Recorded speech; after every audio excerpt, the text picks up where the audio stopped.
Thank you for changing the conversation to bring about the possibility that now we can have a peace deal, and we want to work with you to make sure that peace deal is enduring, that it lasts, that it's a deal that goes down as a historic deal, that nobody breaches.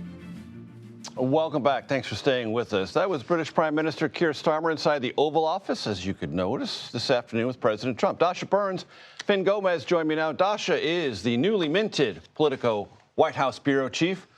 Talk about newly minted. Fin is our executive director of White House and politics coverage.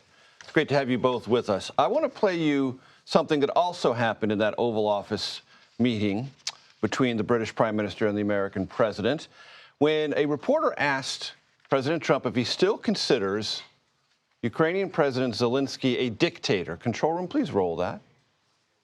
The next step we're making is toward a very achievable ceasefire. We hope that that can happen quickly, because thousands of young people, in this case, we're not talking about Americans, we're talking about Ukrainians and Russians, are being killed every week. I said please. That's not the one. Let's try the one. If we have it, can we have it? Can we try that again? I'll say please 3 times. Please, please, please. Not there? All right.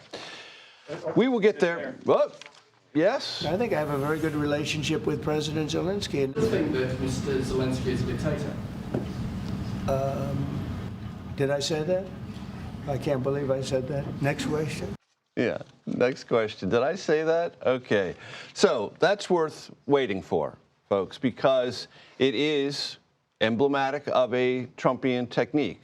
Say something harsh, pretend you never said it, because you're in the process of trying to soften somebody up or get something else that no one else can quite see. It might have all been about negotiations over this mineral access deal. We don't know.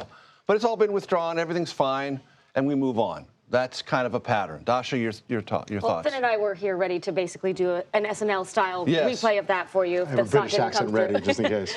Look, when I talk to White House officials, they oftentimes say, art of the deal, art of the deal. You hear that a lot in the press area from staff, because they'll point to things like calling Zelenskyy a dictator. They'll point to Trump talking about the Riviera of the Middle East, not to take that stuff literally, but to watch how he uses that to bring people to the table. And look, whether you think that's a good tactic or not, what his staff maintains and what we've seen time and time again from Trump is sowing the kind of pearl clutching or the concerns or the uncertainty or the chaos is part of his strategy. And when the British Prime Minister says, thank you, Mr. President, for changing the conversation about Ukraine and Russia, that's a Trump win.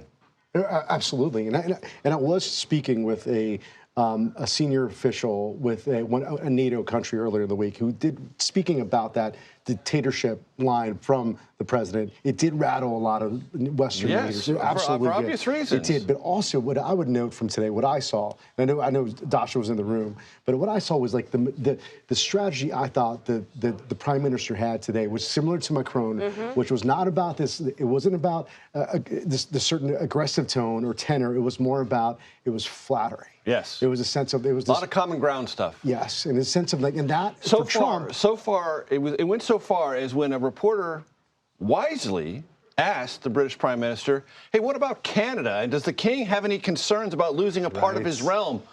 Starmer like buried it. Like, you're trying to drive a wedge between us. Next question, or forget it. But what you hear both with Starmer and with Macron is they're trying to give Trump a win, telling him, hey, you're doing something historic. And what would be super historic, Mr. President, if there was a security guarantee right, to if this make thing sure. sticks and is real. Right, exactly. So they're Don't make in their faux own history, way, make real history. They know that pushing him on that isn't going to work. But if they flatter him and they make sure that he sees it as something that's good for him, then that might actually pull through. So I want to play something we've pulled together, which is a compendium, a mashup, if you will, of what the president and what Elon Musk have said about the federal workforce. Let's listen. We're cutting down government. We're cutting down the size of government. We have to. We're bloated. We're sloppy. We have a lot of people that aren't doing their job. We have a lot of people that don't exist. They get wealthy. We don't know why. Where does it come from? And I think the reality is that they're getting wealthy at the taxpayer expense. We're removing all of the unnecessary, incompetent, and corrupt bureaucrats from the federal workforce. That's what we're doing. So either they don't exist or they do exist, but they're getting wealthy, or they're sloppy and bloated, which means they're not smart enough to get wealthy. I'm not quite sure what it all is about. Dasha? Look, the messaging on DOGE has been all over the place. What I keep hearing is President Trump is still very much on board with what Musk is doing. He's telling him to be more aggressive. Now, the people around Trump that are concerned about what this might mean for him down the line, look, USAID, a lot of the base was frustrated with an agency like that. That was low-hanging fruit. That was easy. Now you're starting to maybe hit the bone a little bit with where he's going, and that is where his staff is concerned, especially when he sends out an email, the 5 things email, right? Did not run by the senior staff at the White House. They could have told him that, hey, this might not be the best approach. Point being, the theory of DOGE, a lot of people are behind. The execution is where a lot of folks in the White House, the people closest to Trump, are concerned. And Finn, it struck me, as I'm sure it struck you and Dasha yesterday, Musk standing at the cabinet meeting, looking down on all of the cabinet secretaries. Speaking first. Yeah, pardon me? Speaking first also. Yes.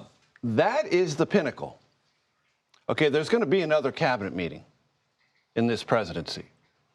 If Musk isn't there, then you're no longer as important. I mean, unless you're going to come to every cabinet meeting and stand up and lecture everyone like you did the first time. He might. But if he doesn't, the first time that happens, he's diminished. And this relationship with the cabinet and Trump is going to be under constant scrutiny. No, absolutely. And I think, I think reading the tea leaves there, reading that imagery that we saw yesterday, like you said, it is a pinnacle. Let's see how that goes. We remember, I mean, it's the closest thing I would compare it to, his relationship with Steve Bannon and early Trump and Trump 1.0, and that changed dramatically. Look, it could be different. It could be a different dynamic. But as we all know, covering Trump for years now, things change, and they can change rather quickly. And Dasha, very quickly, Politico has a piece about Democratic state attorneys general thinking they have found the proper legal flex against the Trump administration. What's that all about? Well, and one big piece of that strategy is they started preparing what they were expecting to need to battle early on. This was a plan that they coordinated before January 20th. Not a whole lot of the Democratic Party has been thinking that way. So they're trying to be sort of a model to show, look, you can band together. You need to be on the same page to resist some of this stuff. I don't see that happening really anywhere else with Democrats right now, except for these attorneys general, and they've had some success. Because the only way to really battle with executive orders are with litigious action. It's very smart by the Democratic AGs. Dasha Burns, Fin Gómez, and your assembled titles. Thank you. Thank you.